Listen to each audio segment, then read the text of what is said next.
Okay, hi. I thought I'm gonna give an introduction onto what PowerTAC is because it's the environment that I write my thesis on, and I decided that there's no real easy way to just kind of quickly find out about it.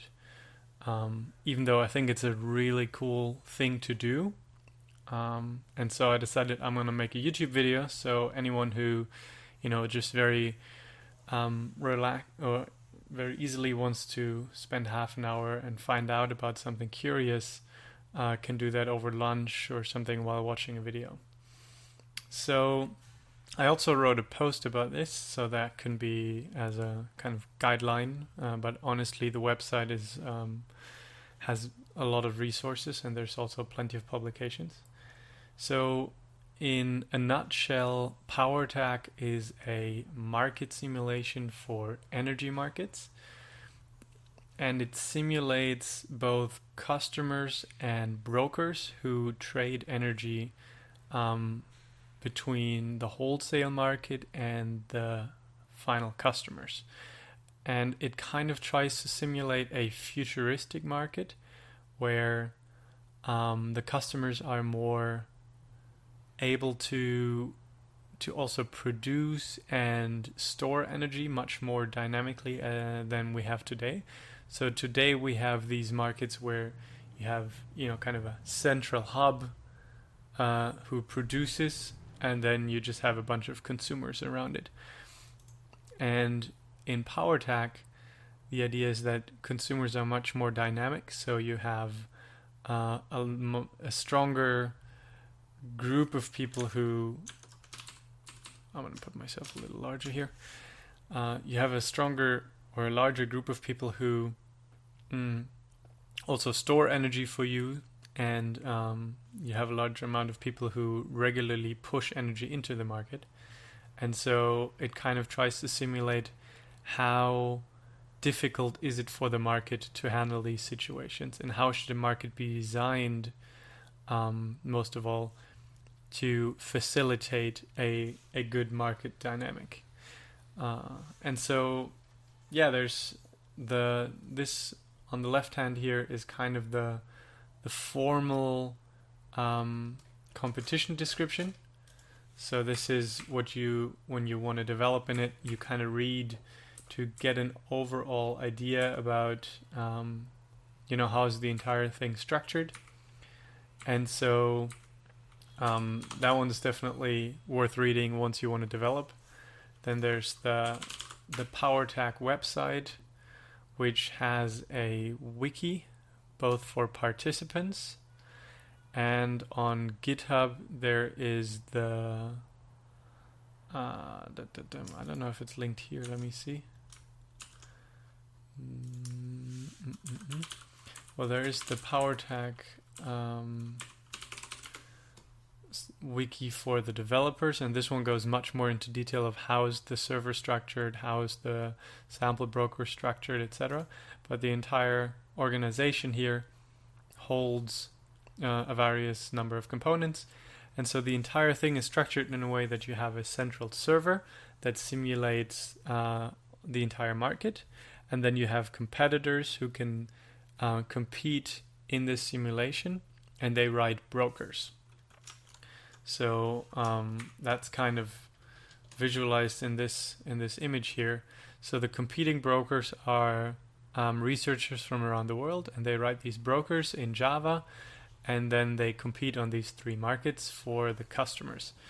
I'm working on changing this to not be only Java right now, because I personally wanted to write my agent in Python so that I could make use of current libraries like Keras and TensorFlow very easily, and because I have a GPU that I like to use for neural network training, because it's just a lot faster. And so I'm currently working on translating this into Python, or not translating into Python, but helping the communication to Python, and in fact actually to a variety of languages that can be supported by gRPC. And so I wrote an adapter that allows any language to be used by mapping all the messages that are currently transferred through XML and I forgot what it was called, not RabbitMQ, but a mail, kind of a mail distributor. And so I'm mapping these into PowerTAC classes and then sending them through gRPC, not into protobuffer classes, and then sending them through gRPC.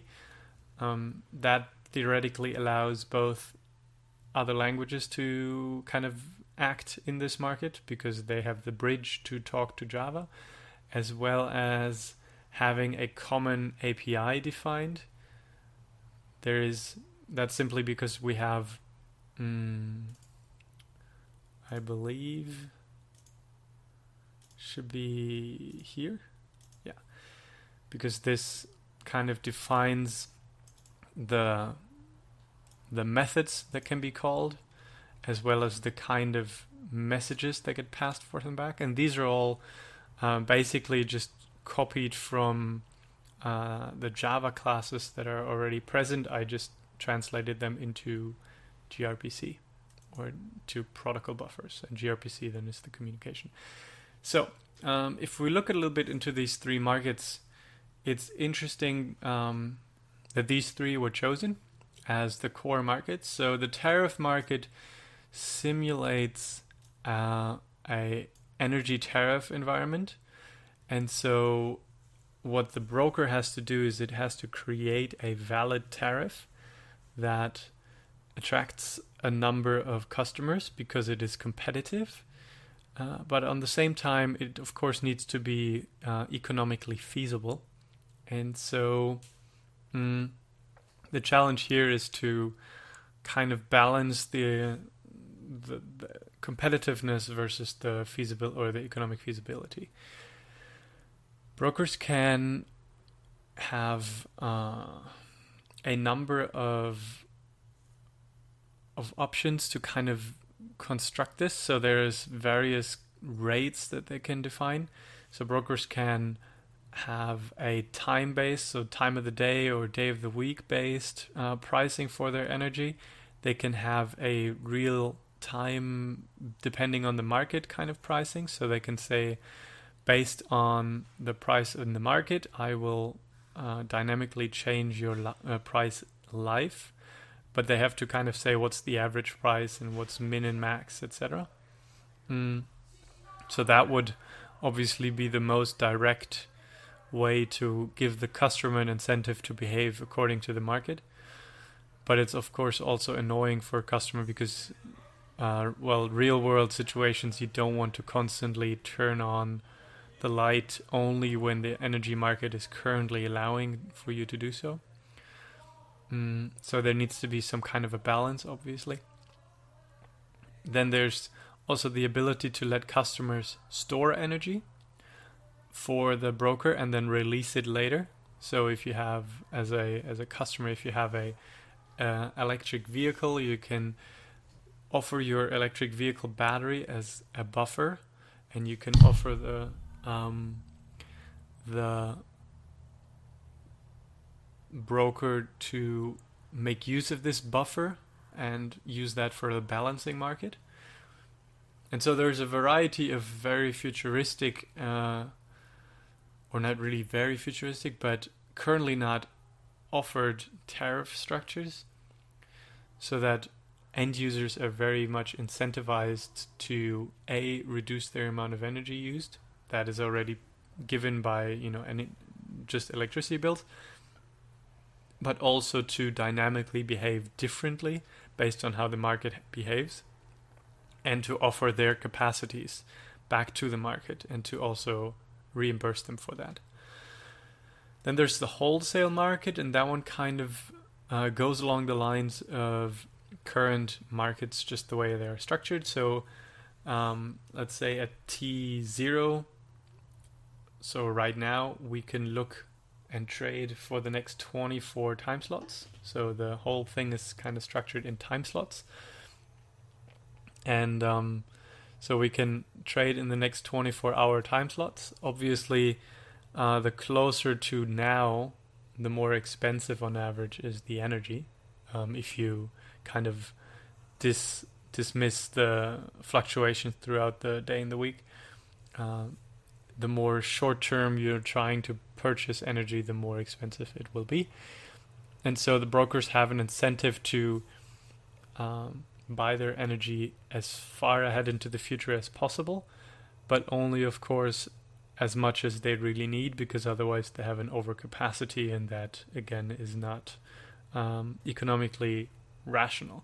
So what the wholesale market basically does is brokers need to estimate how much will their customers use, how many customers will I have in a given time slot.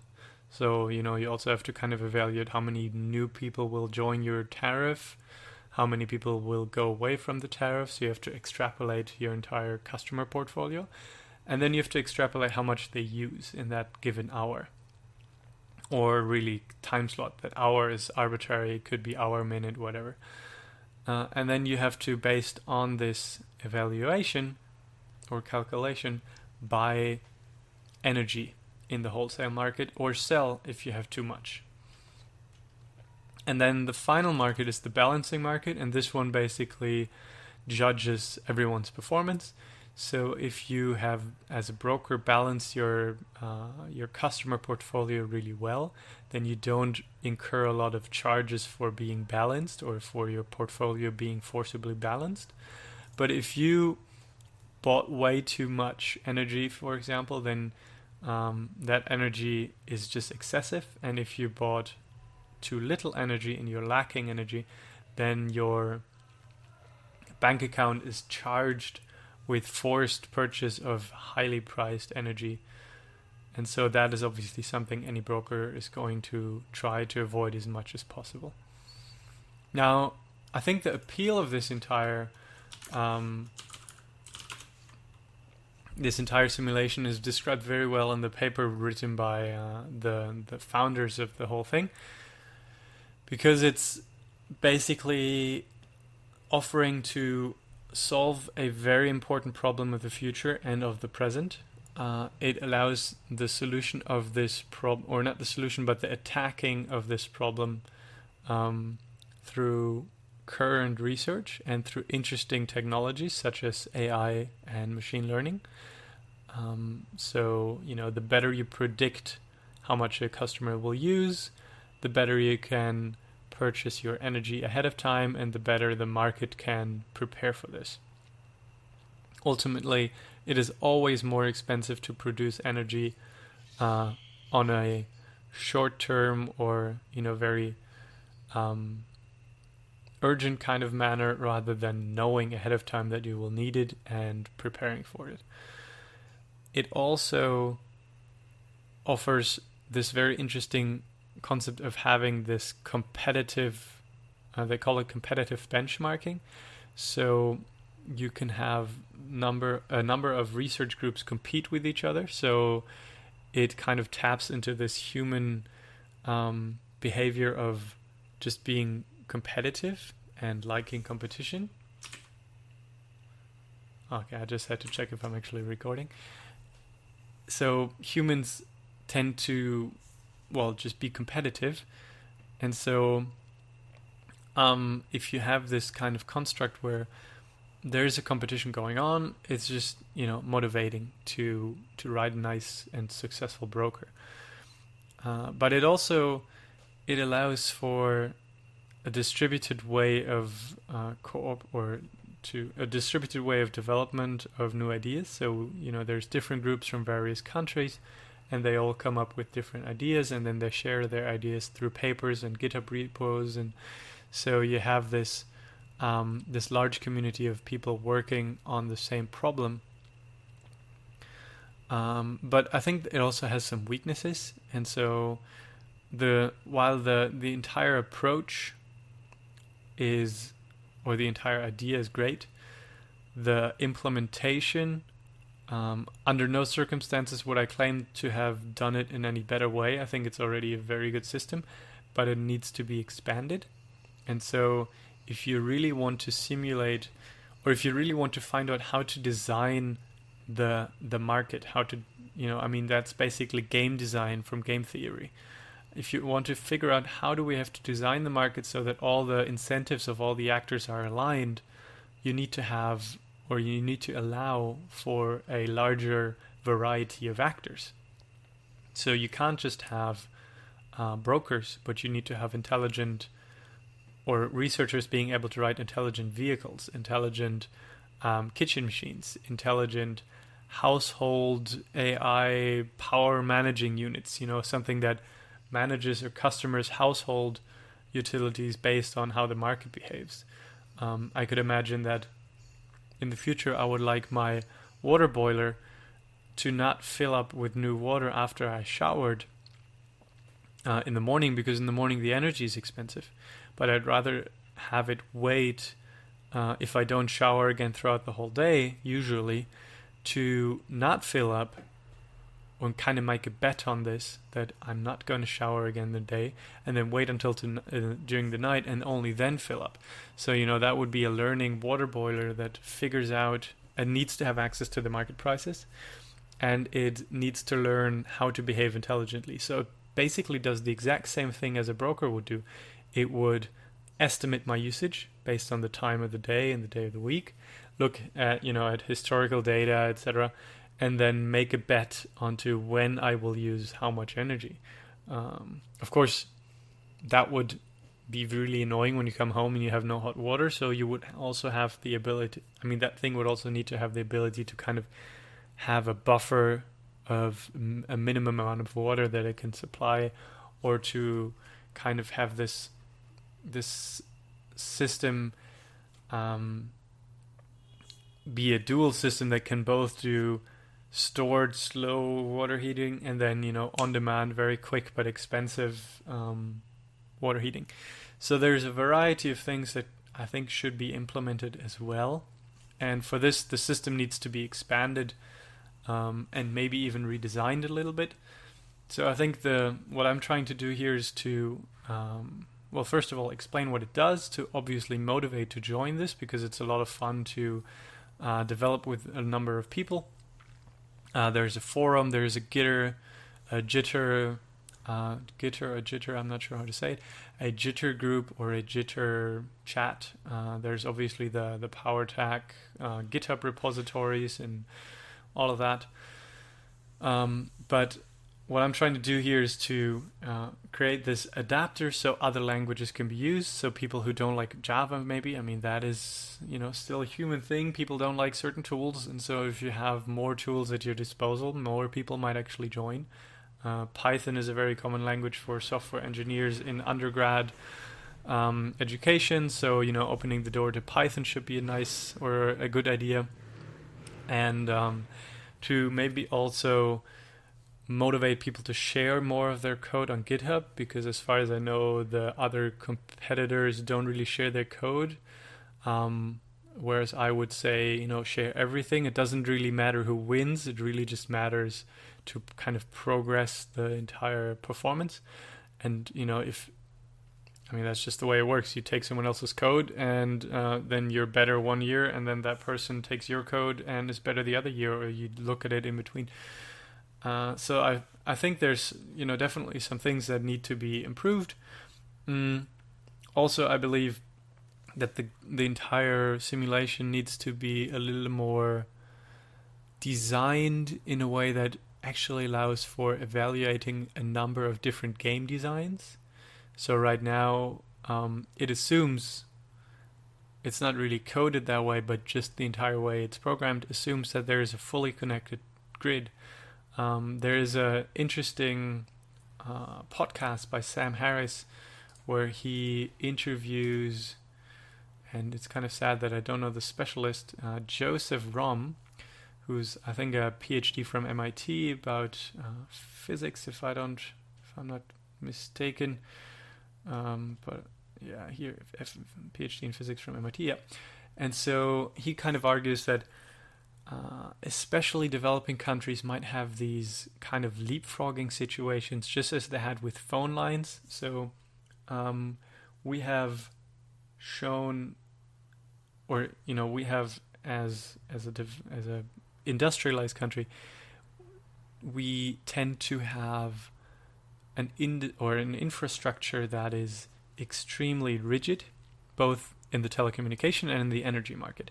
Now, the developing countries, they just skipped the entire rigid infrastructure and they went straight to cell phones. And this idea that I don't think it's his idea, but the entire concept is that these developing countries will skip this entire grid that is completely connected, and they will go into this area of having a peer-to-peer kind of market where there will be decentralized, not connected hubs. And so the problem all of a sudden becomes very different, because you can't transfer energy from, I don't know, Connecticut to New York or from Berlin to Copenhagen, but you need to look at problems such as, I want to purchase a given amount of energy from a person who can supply it at a given location.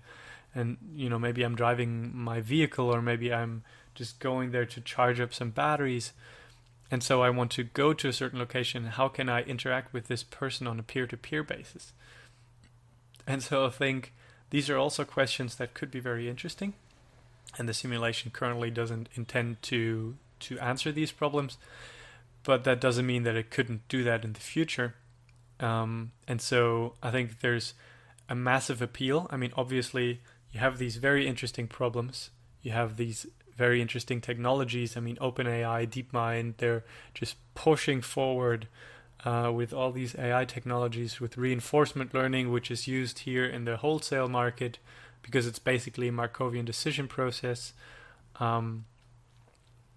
These technologies are super interesting to read about, to learn about, to actually apply. So here you can kind of apply these very theoretical technologies, and it also allows for the extension, because this simulation, while it doesn't have everything, obviously, it's completely open source. Anyone can join, anyone can extend it and improve it. So I think that's the main appeal here, and that's also kind of my summary here. So yeah, if anyone wants to get involved, I think I'm gonna post a second video where I kind of just show how I run my setup. I actually put everything in Docker containers because I don't like downloading a whole bunch of tools. I mean, it's not that much. You need Maven, you need Java, and then you need, depending on I think you need to have like different broker jars that you need to download and then configure them and kind of connect them together. Normally that would all be localhost. The configuration should all be localhost. But I have a Docker Compose setup where you take the Docker Compose, you start it up, it downloads everything, it downloads the images, builds everything, and then kind of starts it up and exposes it on localhost. And that also offers this gRPC bridge that I was talking about earlier. So in that moment, you could write any client that can talk to gRPC. So that would be, you could write it on Android if that's your thing. But the important or the interesting things would probably be C, Python. I think really just C and Python would be the two main ones that are missing. Unfortunately, R is not supported by gRPC, so that one is not supported. But so you could connect to that, and it's not really complete yet. It's still missing a large amount of messages, so I'm currently just ignoring a large amount of messages. I'm just translating the wholesale ones, but that would just be a matter of writing more mappers and kind of sending them over the wire, because I just commented parts of them out. I'm gonna just compete in the wholesale market, and I'm actually going to do a different approach, which I'm not yet sure how to call. It's kind of this idea of a what-if analysis. So I am doing a off-policy deep Q learning, in the wholesale market where I'm learning based on the policy function of a competing agent. So I'm kind of just trying to imitate what the competing agent does. And then every once in a while, I take a snapshot of the entire competition. There's a very interesting technology called Creo, which is, I think, create or snap, I don't know exactly what it's called, but it basically creates a snapshot of the memory state of the application, and then it stores that to disk. And so I can, with Docker, because that integrates it, snapshot the entire simulation. That means all the competition, all the competitors, all the entire state of the server, etc., and then put that aside and kind of hijack the communication and pretend to be this other competitor and send wholesale messages in his name, so that my agent doesn't have to compete in the whole thing, but just, every once in a while it wants to evaluate how would I actually be doing if I was trading. So it kind of hijacks the communication, and in that moment sends the wholesale messages in the name of this other competing broker. And when it does that, it can find out how would it do if it was the agent. And then after, 24 time steps, I abort, go back, I take the snapshot that I took earlier, put everything back in memory, and the original broker behaves like, nothing ever happened. And then after 24 time steps, I can compare its performance with my performance. And, if you do that a number of times, then the statistical variance of, all these different factors, of the different environment factors, can kind of be taken out of consideration. And you can see, is my broker actually doing better than the other broker? And so that's how I'm going to kind of work on this. So I just want to do the wholesale market, and I obviously do usage prediction, because that is a key requirement for doing wholesale.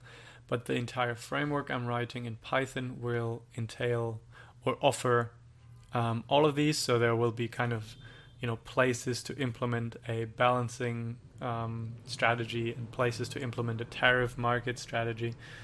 It's just that I won't implement those yet. But that will be obviously available on GitHub. And so anyone who wants to write in Python, wants to write a broker, can use that framework and can communicate with a local instance of their competition very easily by just taking this Docker Compose, starting up their own Python broker, and then just kind of tweak their models, play around with the newest and coolest libraries. And if I'm not sure yet if I will be able to do that, but if I can, I will actually make this entire thing look to, so there's this thing called the OpenAI Gym. And so if you look at just the wholesale market, that is basically a MDP. And so you could kind of abstract that and say, your little component that manages the wholesale market, the entire PowerTAC simulation is actually an environment from the classical agent kind of design approach. And so everything is your environment, and then the little wholesale trader is the agent. And then you can construct the API that this wholesale component is interacting with in a way that it is compatible to the OpenAI Gym, because in that moment you can use, I think it's called OpenAI baselines. So these are implementations of current state-of-the-art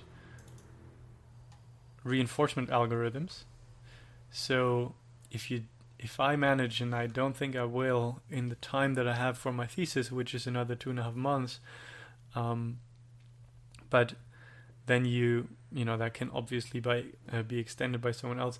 You could just take, whenever a new algorithm comes out, you could take that algorithm, plug it in, and see how it performs on this new, on the wholesale market with this new approach. And because these algorithms are so massively data hungry, there's these ideas of parallel, or what is it? I don't remember the paper name, but there's this idea of having these asynchronous methods. I think there was one written by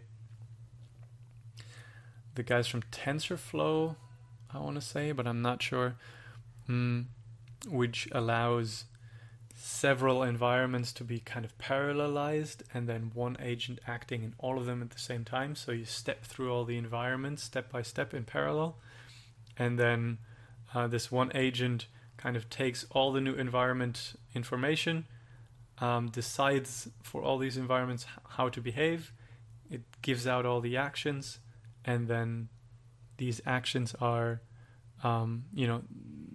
the environment, all the environments react to these actions, and you get new the new results.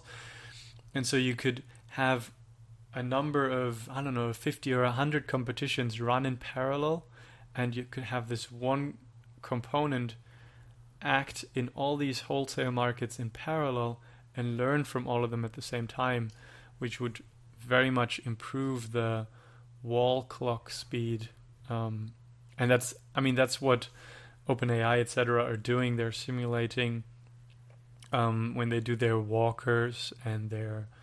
I think that was the most impressive one, the one where they kind of learn locomotion, and they parallelize those. They have many running at the same time, and one learning algorithm learning from all of them in parallel. So we could do the same, but instead of, definitely also an interesting problem, letting robots walk. But instead of having this kind of playful learning, you could actually apply that to a real world problem that is also very interesting to solve, which is how can you perform optimally in these futuristic energy markets? That was my introduction to PowerTAC, as well as kind of my point of view of how it should be extended, what the future might look like, what I would like to finish up in the next 2.5 months in my thesis. And if you want to write a broker as well, just go on the website. You can contact John. John is a really nice guy and always has time for new participants. That's my summary. So take care.